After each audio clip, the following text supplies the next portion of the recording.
جو اپنے بیٹے تھے وہ بچپن میں فوت ہو چکے، لیکن جب آپ صلی اللہ علیہ وسلم کی بیٹی فاطمہ کی یہ دو بیٹی ہوئی حسن حسین رضی اللہ عنہما، تو آپ صلی اللہ علیہ وسلم کے یہاں جو بیٹے کے لیے شفقت تھی، جو پیار تھا، جو لگاؤ تھا، وہ سب کچھ کس کو مل گیا؟ حسن حسین کو۔ یعنی ایک باپ اپنے بیٹے کے لیے جو پیار رکھتا ہے، جو محبت رکھتا ہے، جو جذبات رکھتا ہے، وہ سب کچھ کس کو مل گیا؟ حسن حسین کو۔ مقام کے لحاظ سے، محبت کے لحاظ سے نبی صلی اللہ علیہ وسلم کے بیٹوں کے درجے پر تھے، اور اللہ کے نبی نے بعض روایتوں میں بیٹا کہا بھی ہے، آپ نے کہا بھی ہے بیٹا۔ صحیح بخاری کی مشہور روایت ہے کہ اللہ کے نبی صلی اللہ علیہ وسلم نے حسن رضی اللہ عنہ کو کہا کہ ان ابنی ھذا سید، میرا یہ بیٹا سردار ہے، اور یہ بیٹا مسلمانوں کے دو گروہ میں صلح کرائے گا۔ تو بیٹا کہا، حسن کو بیٹا کہا، تو حسین بھی اسی درجے پر ہے۔ تو آپ صلی اللہ علیہ وسلم نے بیٹا کہا ہے۔ بلکہ اور آگے بڑھیں، حسن حسین رضی اللہ عنہ جب پیدا ہوئے تو سنن نسائی کی صحیح روایت ہے کہ آپ صلی اللہ علیہ وسلم نے ان کا عقیقہ خود کیا۔ حالانکہ عقیقہ کون کرتا ہے؟ باپ کرتا ہے۔ تو علی رضی اللہ عنہ کو عقیقہ کرنا چاہیے، لیکن اللہ کے نبی صلی اللہ علیہ وسلم نے خود عقیقہ کیا۔ گویا کہ آپ صلی اللہ علیہ وسلم نے ان دونوں کو اپنے بیٹے کی جگہ پہ رکھا، اپنے بیٹے کا مقام دیا، بیٹا کہا بھی، اور بیٹے کے حوالے سے باپ کے جو جذبات ہوتے ہیں، جو ذمہ داریاں ہوتی ہیں، اللہ کے نبی نے وہ جذبات کا اظہار کیا، وہ ذمہ داریاں بھی نبھائی۔ تو آپ پوری زندگی دیکھیں گے تو اللہ کے نبی صلی اللہ علیہ وسلم اپنے بیٹوں کی طرح سے ان دونوں کو چاہتے تھے، محبت کرتے تھے۔ آپ صلی اللہ علیہ وسلم نے ان کا عقیقہ بھی کیا۔ صحیح بخاری وغیرہ کی روایت ہے جب سوتے تھے تو اللہ کے نبی دعا بھی کرتے تھے کہ انہیں کسی طرح کی تکلیف نہ ہو، اور کہتے بھی تھے کہ میں ان دونوں سے محبت کرتا ہوں، تم لوگ بھی ان دونوں سے محبت کرو۔ بہرحال روایتیں بہت ساری ہیں، لیکن ہم ان تفصیلات میں نہیں جائیں گے، کیونکہ یہ چیز مختلف فی نہیں ہے۔ کوئی ایسا مسئلہ نہیں ہے کہ آپ سے منوایا جائے، کسی سے منوائے، سب مانتے ہیں، کوئی اس کا منکر نہیں ہے۔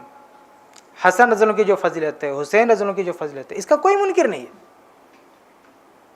یہ ایک مسلم بات ہے۔ رہی بات یہ کہ حسین رضی اللہ، جو کچھ لوگ کہتے ہیں کہ حسین رضی اللہ عنہ کے فضائل نہیں بیان کرتے، ان کے یہ نہیں بیان کرتے، وہ نہیں بیان کرتے، بہت سارے لوگ کہتے ہیں۔ آپ ان سے پوچھیے یہ حسن رضی اللہ عنہ کے تعلق سے کیا کرتے ہیں؟ حسین اور حسن میں حسن رضی اللہ تعالیٰ عنہ یہ ان سے بڑے ہیں، ظاہر سی بات ہے، بڑا بھائی ہے، عمر میں بڑے ہیں، ہر لحاظ سے بڑے ہیں، علم میں بڑے ہیں، ہر چیز میں بڑے ہیں، ہر لحاظ سے، لیکن یہ لوگ حسن رضی اللہ عنہ کے تعلق سے خاموش رہتے ہیں۔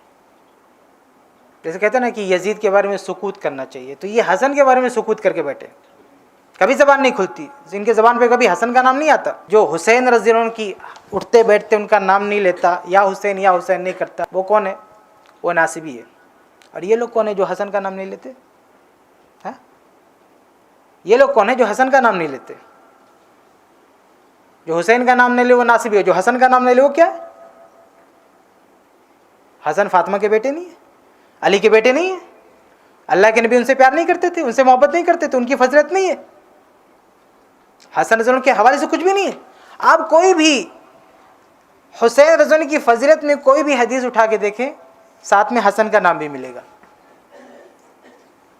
الا کہ جو شہادت وغیرہ کی باتیں، ورنہ فضیلت کی کوئی بھی حدیث آپ اٹھا کے دیکھیں۔ آپ یہ چاہیں کہ میں حسین رضی اللہ عنہ کی فضیلت بیان کروں تو حسن کی فضیلت بیان کے بغیر آپ ان کی فضیلت بیان ہی نہیں کر سکتے۔ آپ کوئی ایک حدیث پڑھ کے بتاؤ جس میں حسین رضی اللہ عنہ کی فضیلت ہو اور حسن کی فضیلت نہ ہو۔ ہاں، کچھ روایتیں ملے گی جس سے حسین رضی اللہ عنہ کے بارے میں اللہ کے نبی نے کہا کہ یہ شہید کر دیے جائیں گے، ہے نا؟ تو کچھ روایتیں تو حسن رضی اللہ عنہ کے بارے میں بھی ہے، جیسے کہا بخاری کی روایت ان ابنی ھذا، جو ابھی میں نے کہا کہ میرا یہ بیٹا دو گروہ میں صلح کرائے گا، یہ صرف حسن کے بارے میں۔ لیکن عام طور سے جو حدیثیں ہیں وہ دونوں کے بارے میں ہیں، حسن حسین دونوں۔ تو بہرحال یہ چند باتیں، میں بہت زیادہ تفصیل نہیں کروں گا اس چیز پہ، کیونکہ یہ چیز مسلم ہے، چاہے حسن ہو چاہے حسین ہو، ہر کوئی دونوں سے محبت کرتا ہے، دونوں سے عقیدت رکھتا ہے، اس لیے خواہ مخواہ کی الزام تراشی نہیں کرنا چاہیے کہ یہ حسین کو نہیں مانتے۔ جس طرح سے جو آدمی اٹھتے بیٹھتے حسن حسن حسن نہیں کرتا ہے، حسن کا نام لیتا نہیں لاتا، پھر بھی کوئی نہیں کہتا کہ تم حسن کو نہیں مانتے ہو، ہم نہیں کہتے تم حسن کو نہیں مانتے ہو۔ تو ایسے کوئی حسین نہیں کرتا اس کا مطلب نہیں کہ حسین کو نہیں مانتا. تو فضیلت بیان کرنے کی ٹھیک ہے، کبھی موقع آتا ہے، کبھی کوئی بات ہوتی ہے، یہ نہیں کہ آپ کسی سے مطالبہ کریں گے آپ صبح و شام صرف فضائل بیان کریں، اور وہ بھی صرف حسین کے حسن کے نہیں، اہل بیت میں بہت سارے لوگ ہیں. بہرحال یہ حسین رضی اللہ عنہ کی سیرت کے بارے میں میں نے کچھ باتیں آپ کے سامنے رکھی کہ اللہ کے نبی صلی اللہ علیہ وسلم کے واسطے ہیں اور آپ سے بیٹے کی جگہ دی ان کو. انہوں نے اللہ کے نبی صلی اللہ علیہ وسلم سے روایتیں بھی بیان کی، حدیثیں بھی بیان کی. اللہ کے نبی نے ان کو خود حدیثیں سکھائی ہیں، نماز کا طریقہ سکھایا ہے، سب چیز سکھایا ہے. آگے ان لوگوں نے اللہ کے رسول کی حدیثیں روایت بھی کی ہیں، لوگوں سے بیان بھی کیا ہے. غزوات میں بھی حصہ لیا ہے، جنگ میں بھی حصہ لیا ہے حسن رضی اللہ تعالیٰ عنہ نے، حسین رضی اللہ تعالیٰ عنہ نے، اور بہت سارے کارنامے نے. بلکہ ایک روایت میں واضح کر دوں، مسند احمد وغیرہ کی روایت ہے، وہ صحیح نہیں ہے جنگ کے حوالے سے. کہتے ہیں کہ جب حسن رضی اللہ عنہ پیدا ہوئے تو علی رضی اللہ عنہ ان کا نام رکھا حرب. حرب معنی ہوتا ہے جنگ.